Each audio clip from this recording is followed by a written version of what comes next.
خدا کی قسم تشویش تشویش اور سخت تشویش، خوف خوف اور سخت ترین خوف کا معاملہ ہے۔ جانور کی تو مرتے ہی قوت محسوسہ ختم ہو جاتی ہے، مگر انسان کی عقل اور محسوس کرنے کی طاقت جوں کی توں باقی رہتی ہے، بلکہ دیکھنے اور سننے کی قوت تو کئی گنا بڑھ جاتی ہے۔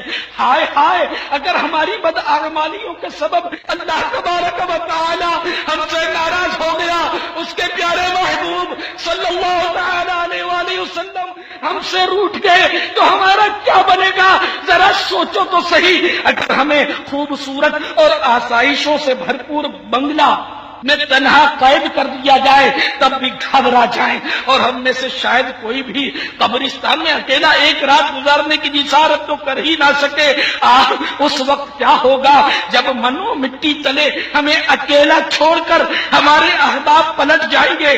جسم اگرچہ ساکن ہوگا مگر عقل سلامت ہوگی، لوگوں کو جاتا دیکھ رہے ہوں گے، ان کے قدموں کی چاپ سن رہے ہوں گے، منو مٹی تلے دبے پڑے ہوں گے۔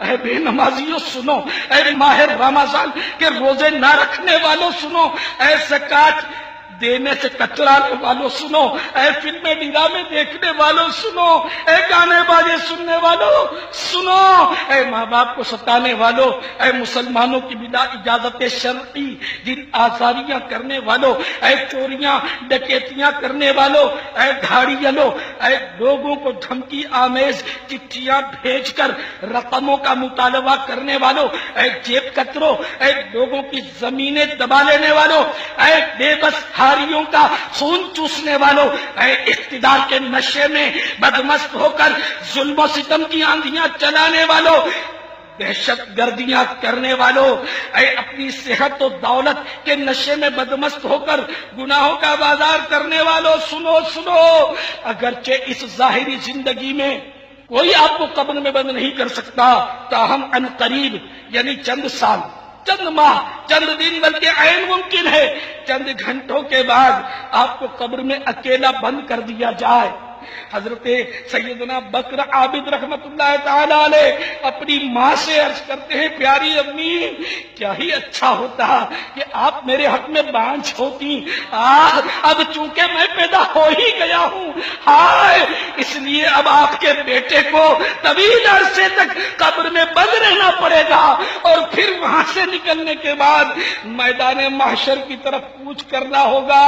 تو پیارے پیارے اسلامی بھائیوں، کیسی بے کسی ہوگی، کس قدر بے بسی ہوگی۔ اگر آپ اپنی اصلاح چاہتے ہیں تو گناہ کرنے کو جب جی چاہے اس وقت یہ سوچنے کی عادت بنا لیجئے کہ یقینی موت آج بھی آ سکتی ہے، اور مجھے سخت اندھیری اور مختصر سی قبر میں اتار کر بند کر دیا جائے گا۔ میں اگرچہ بظاہر ہل نہیں سکوں گا مگر سب کچھ سمجھ آ رہی ہوگی۔ ہائے اس وقت مجھ پر کیا گزر رہی ہوگی۔ میرے بچوں اور جگری دوستوں کو یہ معلوم ہونے کے باوجود مجھے سب کچھ نظر آ رہا ہے، پھر بھی یہ سارے مجھے پیٹھ دے کر چلے جائیں گے۔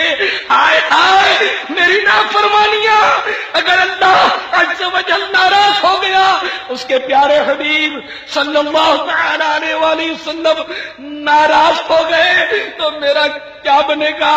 حضرت علامہ جلال الدین سیوطی شافعی رضی اللہ تعالیٰ عنہ شرح الصدور میں نقل کرتے ہیں، حضرت سیدنا عبداللہ بن عبید رضی اللہ تعالیٰ عنہ سے روایت ہے، جب مردے کے ساتھ آنے والے لوٹ کر چلتے ہیں تو مردہ بیٹھ کر ان کے قدموں کی آواز سنتا ہے، اور قبر سے پہلے اس کے ساتھ کوئی بھی ہم کلام نہیں ہوتا۔ قبر کہتی ہے کہ اے آدمی، کیا تو نے میرے حالات نہ سنے تھے؟ کیا میری تنگی، بدبو، ہولناکی اور کیڑوں سے تجھے نہیں ڈرایا گیا تھا؟ اگر ایسا تھا تو پھر تو نے کیا تیاری کی؟ والو اور متعدد مقامات پر مختلف شہروں میں ٹیلی فون کے ذریعے ٹیلیفونک بیان سننے والی اسلامی بہنوں، سوچئے تو صحیح، اس وقت جب کہ قبر میں تنہا رہ گئے ہوں گے، گھبراہٹ طاری ہوگی، نہ کہیں جا سکتے ہوں گے، نہ کسی کو بلا سکتے ہوں گے، اور بھاگ نکلنے کی بھی کوئی صورت نہ ہوگی، اس وقت قبر کی کلیجہ پھاڑ پکار سن کر کیا گزرے گی؟ قبر میں نمازوں اور سنتوں والوں کے لیے راحتیں اور بے نمازوں اور غیر شرعی فیشن والوں کے لیے آفتیں ہی آفتیں ہوں گی۔ چنانچہ حضرت علامہ جلال الدین سیوطی الشافعی رضی اللہ تعالی عنہ فرماتے ہیں کہ حضرت سیدنا عبید بن عمیر رضی اللہ تعالی عنہ سے روایت ہے، قبر مردے سے کہتی ہے کہ اگر تو اپنی زندگی میں اللہ عز و جل کا فرمانبردار تھا تو آج میں تجھ پر رحمت کروں گی، اور اگر نافرمان تھا تو میں تیرے لیے عذاب ہوں۔ میں وہ گھر ہوں کہ مجھ میں نیک اور طاعت گزار ہو کر داخل ہوا وہ مجھ سے خوش ہو کر نکلے گا، اور جو نافرمان و گناہ گار تھا وہ مجھ سے تباہ حال ہو کر نکلے گا۔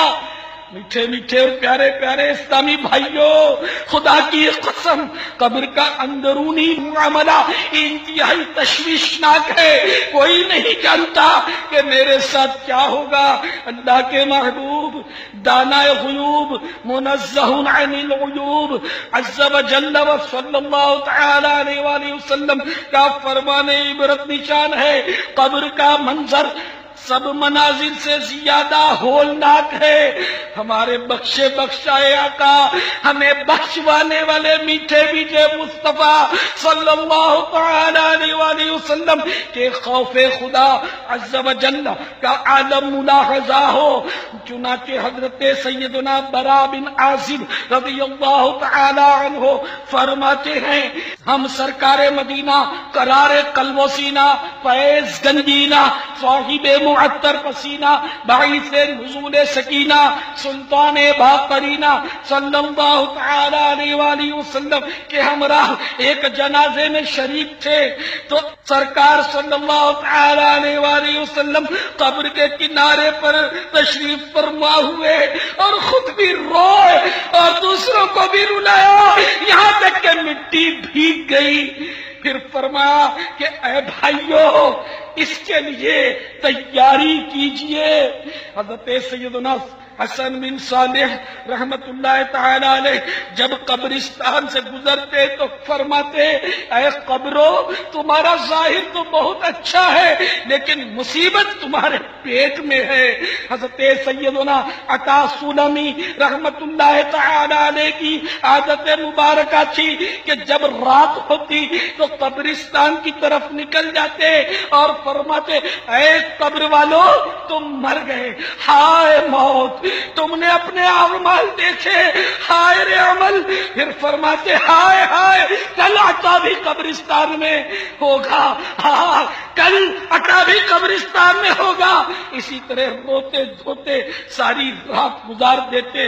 میٹھے میٹھے اسلامی بھائیوں اور میرا ٹیلی فونک بیان سننے والی اسلامی بہنوں، غور فرمائیے، گناہوں بھری زندگی گزار کر مرنے والے کے لیے کس قدر دردناک معاملہ ہوگا، اور جب قبر میں وہ سب کچھ دیکھ سن اور سمجھ رہا ہوگا اس وقت اس پر کیا گزر رہی ہوگی۔ اللہ کے محبوب دانا غیوب منزہ عن العیوب عز و جل و صلی اللہ تعالی علیہ وآلہ وسلم کا فرمان عبرت نشان ہے۔ مردے کو اس بات کی پہچان ہوتی ہے کہ اسے کون غسل دے رہا ہے اور کون اسے اٹھاتا ہے، نیز اسے کون کون قبر میں اتارتا ہے۔ جب قبر میں اتارا جا رہا ہوگا اس وقت کیا بیت رہی ہوگی۔ حضرت سیدنا ابو ذر غفاری رضی اللہ تعالی عنہ نے فرمایا، کیا میں تمہیں اپنی بے کسی و غربت کا دن نہ بتاؤں؟ یہ وہ دن ہے جب مجھے قبر میں تنہا اتار دیا جائے گا، کو پیش نظر قبر کا پرحال گڑا ہے۔ افسوس، مگر پھر بھی یہ غفلت نہیں جاتی۔ افسوس مگر پھر بھی یہ غفلت نہیں جاتی۔ منقول ہے جب مردے کو قبر میں رکھا جاتا ہے اور اسے عذاب ہوتا ہے تو اس کے پڑوسی مردے اس کو پکار کر کہتے ہیں کہ اے دنیا سے آنے والے، کیا تو نے ہماری موت سے نصیحت حاصل نہ کی؟ کیا تو نے نہ دیکھا کہ ہمارے اعمال کس طرح ختم ہوئے اور تجھے تو عمل کرنے کی مہلت ملی تھی لیکن تو نے وقت ضائع کر دیا۔ قبر کا گوشہ گوشہ اس کو پکار کر کہتا ہے اے زمین پر اترا کر چلنے والے، تو نے مرنے والوں سے کیوں عبرت حاصل نہیں کی؟ کیا تو نے نہیں دیکھا تھا کہ تیرے مردہ رشتہ داروں کو لوگ اٹھا کر کس طرح قبروں تک لے گئے؟ واقعی یہ حقیقت ہے کہ ہم سے پہلے مرنے والے ہمارے لیے خاموش مبلغ کی حیثیت رکھتے ہیں۔ وہ جو کچھ زبان حال سے کہہ رہے ہوتے ہیں اس کو کسی نے اس طرح نظم کیا ہے۔ جنازہ آگے بڑھ کر کہہ رہا ہے اے جہاں والو میرے پیچھے چلے آؤ، میرے پیچھے چلے آؤ، میرے پیچھے چلے آؤ، تمہارا رہنما میں ہوں۔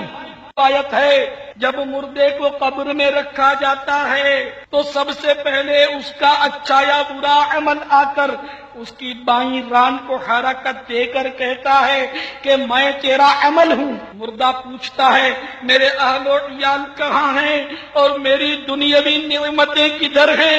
تو عمل کہتا ہے کہ یہ سب تیری پیٹھ پیچھے رہ گئے اور سوائے میرے تیری قبر میں کوئی بھی ساتھ نہ آیا۔ یاد رکھیے دولت دنیا یہیں رہ جائے گی، غافل انسان ساتھ نیکی جائے گی، تیرا ہر ساتھی جدا ہو جائے گا، بے عمل سر پیٹ کر رہ جائے گا۔ اللہ کے محبوب دانا غیوب منزہ عن العیوب عز و جل و صلی اللہ تعالی علیہ وآلہ وسلم کا فرمان عبرت نشان ہے۔ قبر یا تو جہنم کا گڑھا ہے یا جنت کے باغوں میں سے ایک باغ۔ حضرت سیدنا سفیان ثوری رحمت اللہ تعالی علیہ Expose the name of reality. Don't forget to like facebook.com/expose.com.pk